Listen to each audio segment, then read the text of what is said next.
Hello YouTube vlogs, welcome back to another video. I'm going to ignore the bottom left of the chat because they're going to be making fun of me. I definitely was not interrupted 4 to 5 times in the making of this intro. Hope you guys are doing well and preparing for second half of 2.0 or a 2.1. We are going to discuss really quick the new banners upcoming to the second half of 2.0. Yes, Yoimiya's banner and the weapon banner. Now, this video is intended for people who are interested in polling for Yoimiya, alright?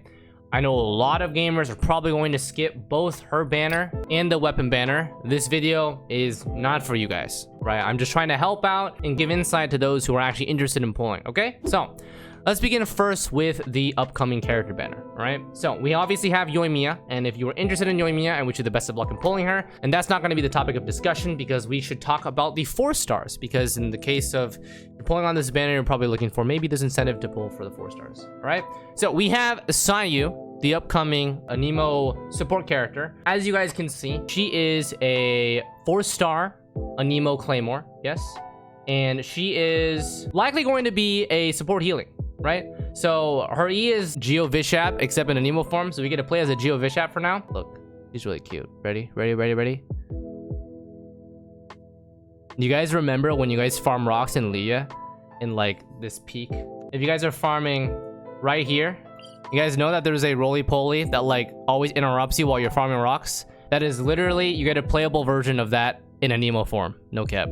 So you guys can see that she is going to be a healing of some sort, right? We don't know the specifics about her. They did not show us the passive talent, so I do not know. Besides what her normal attack, her E, and her Q do. But it seems that her E should be pretty fun, and she is going to be a swirler base, and she does heal with her Q, and also based off of her swirl stuff. So yeah, it looks to be a double healing banner, and I believe, besides the Noelle Barbara ones, this is the first of like, quote-unquote, possibly meta ones.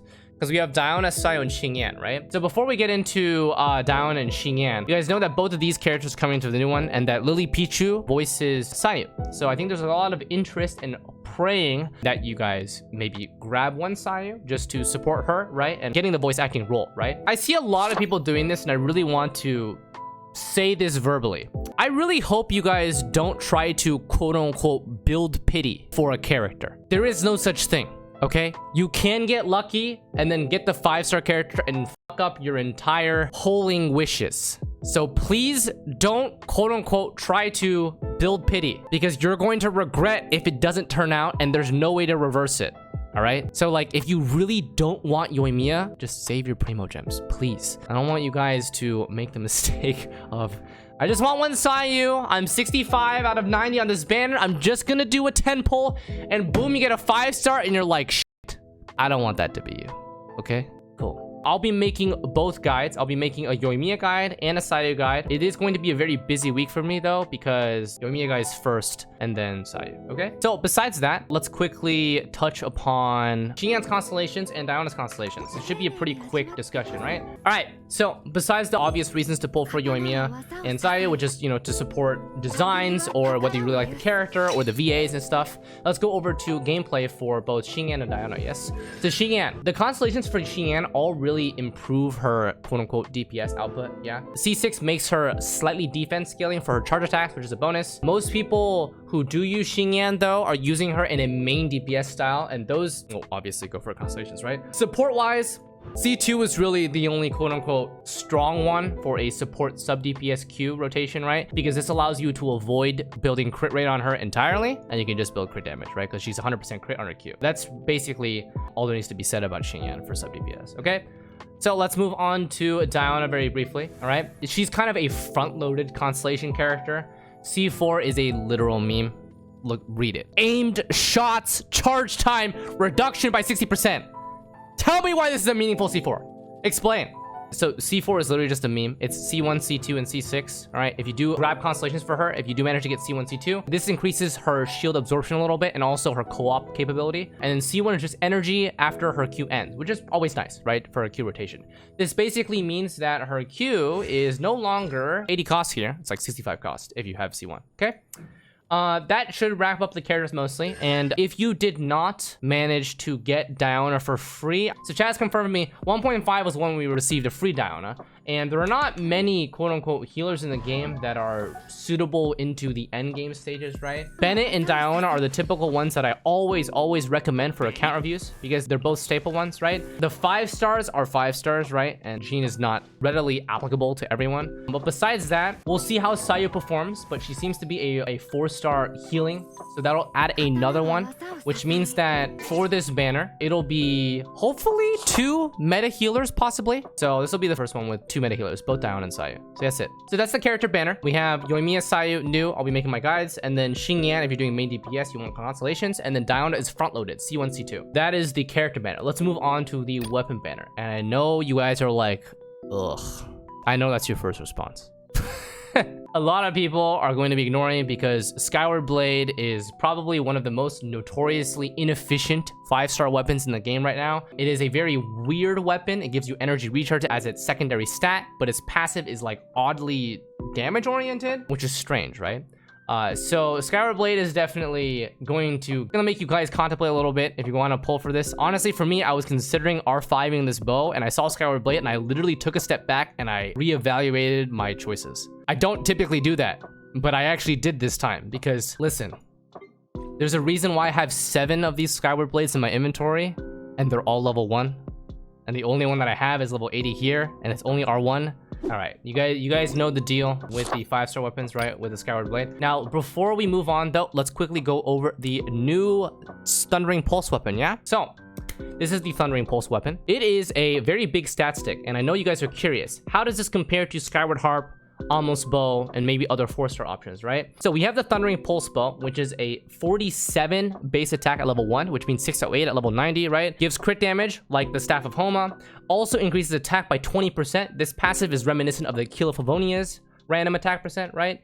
And then we have the stack levels 1, 2, and 3 at 12, 24, and 40%. Basically for normal attackers, right? Tartag, Fischl, upcoming Yoimiya all use this type of passive.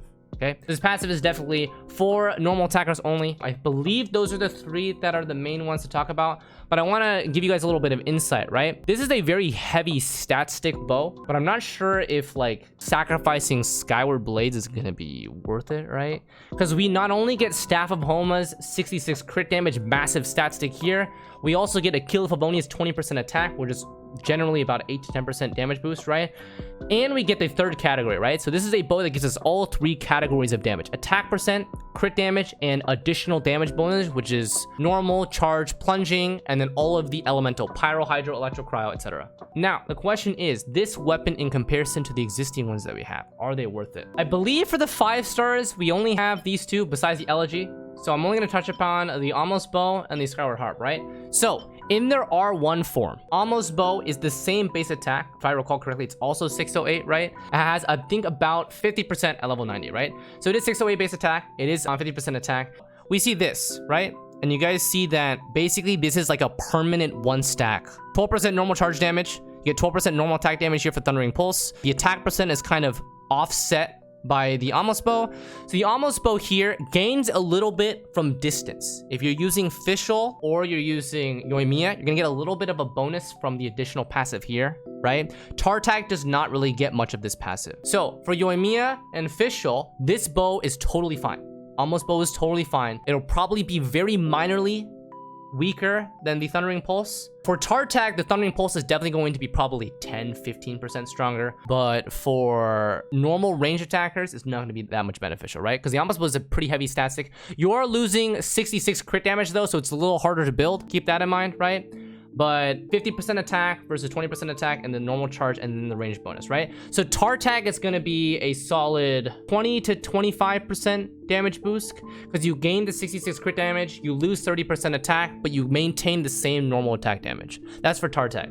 And then for the other characters, the new bow here is probably going to be 5 to 10% stronger, okay? Now, let's move on to comparing to Skyward Harp. Skyward Harp is a little bit different, right? higher base attack. So I'm going to guess for endgame builds, the 674 base attack is basically going to equalize the lower base attack here and the attack percent, right? 20% attack combined with the 608 base attack will probably be slightly like 2 to 5% stronger than the 674 base attack, because we get 10% base attack strength here, right?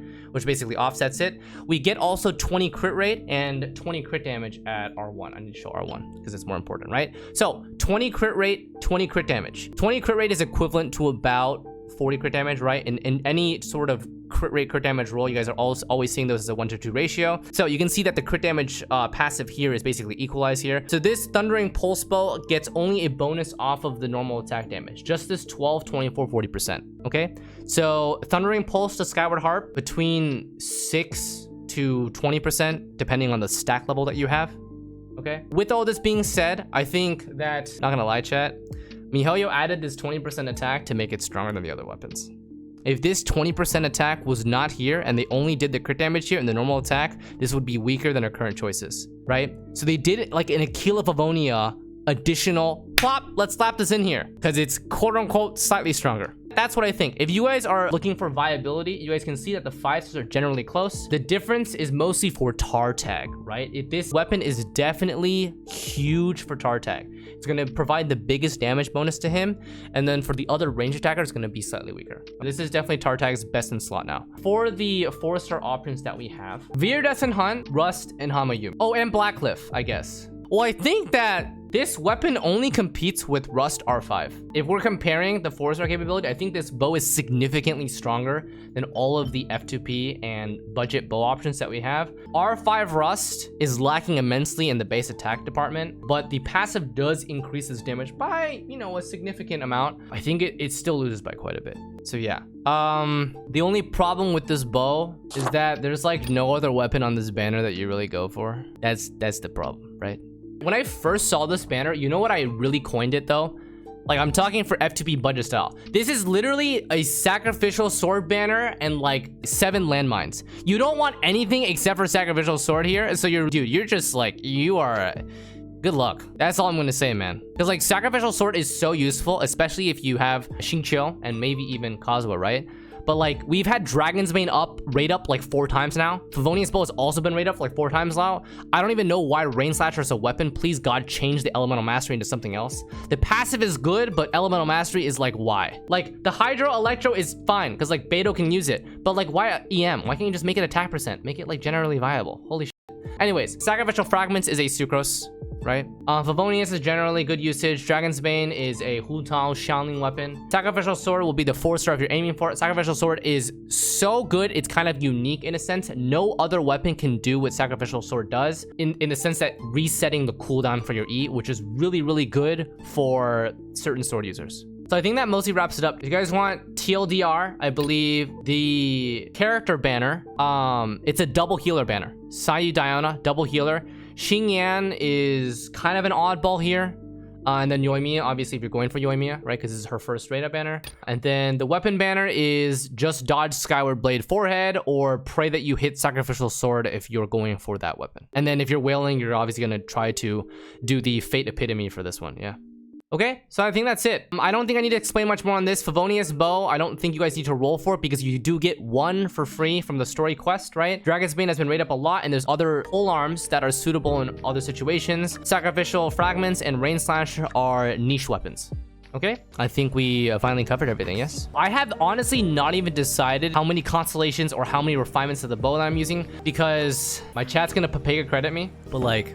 Listen, so I wish you the best of luck if you guys are pulling for Yoimiya. I will be trying to make my guide as soon as possible for Yoimiya and Sayu. Those of you who are just going for Sayu to support Lily Pichu, good luck there. And then for the weapon banners, I wish you're gonna need luck because that weapon banner is like pretty scary, not gonna lie.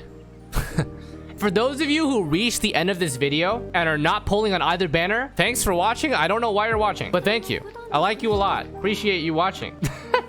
All right, YouTube frauds, thank you guys for watching the video. Consider liking and subscribing for additional content, and we'll see you on the other side for the second half of 2.0. Take care. Oh!